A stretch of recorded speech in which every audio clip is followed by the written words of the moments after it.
Insellmilkom u nistedinkom għall-84 riflessjoni 3 minuti mal-Patri. Fit-3 xhur li domt il-Filippini inżur il-patrijiet tagħna fin-nofsinhar tal-pajjiż tallimt ħafna. Niftakar darba kelli mur inżur Mission Station u żewġ patrijiet li jgħixu fiha fil-muntanji.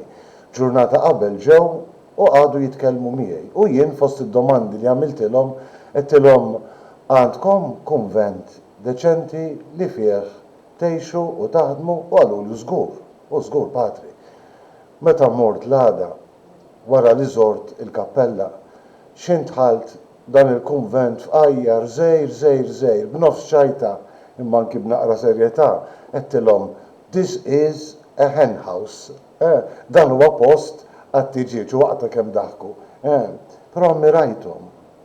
U qalu li dan huwa biżżejjed għalina, aħna ħafna drabi ngħaddu sigħat interqu fil-muntanji ninvistaw in-nies inqazzulhom fid-diversi kappelli tagħhom m'hemm bżonn xi kunvent illi jkun ta' lussu, mhux għax il-kunventi huma ta' lussu, imma ikkuntentaw verament b'dar fqira ħafna. Dan ġie f'moħħi meta ftakart fit-tħeġġiġiet li Ġesu jagħti li 72 dixxiplu tiegħu meta jibgħathom tnejn biex ixandru l-Vanġelu fis-silta tal-Vanġelu ta' dan l-14 ħadd ta' matul is-sena. Il-ħsat huwa kbir, il-ħaddiema ftit. Morru qiegħed nibgħatkom bħal ħrief qalb lil pub. Teħdux magħkom la but, la ħorġa, lanqas qrieq u fit-triq isselmu lil ħadd.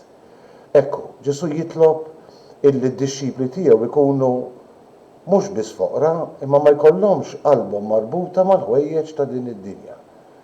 Biex ikollhom qalbhom ħielsa biex ixandru s-slim tal-Vanġelu. Aħna nafu kemm l-affarijiet ta' din id-dinja u l-preokkupazzjonijiet żejda fuq il-ħwejjeġ materjali xi kultant jipparalizzawna u ma jħallunix inxandru bil-libertà kollha il-Vanġelu ta' Sidna Ġesu Kristu.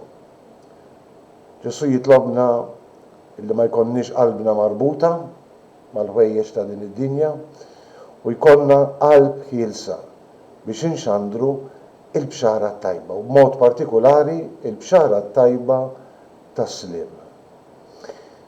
Jalla l-mulej jkompli jsejjaħ lilna biex dan nagħmluh u jalla jkompli jsejjaħ ħafna żgħażagħ oħra li b'qalb ħielsa u mingħajr preokkupazzjonijiet żejda ixandru l-ġmiel tal-Vanġelu. Insellmilkom u l-mulej jagħtikom is-slim.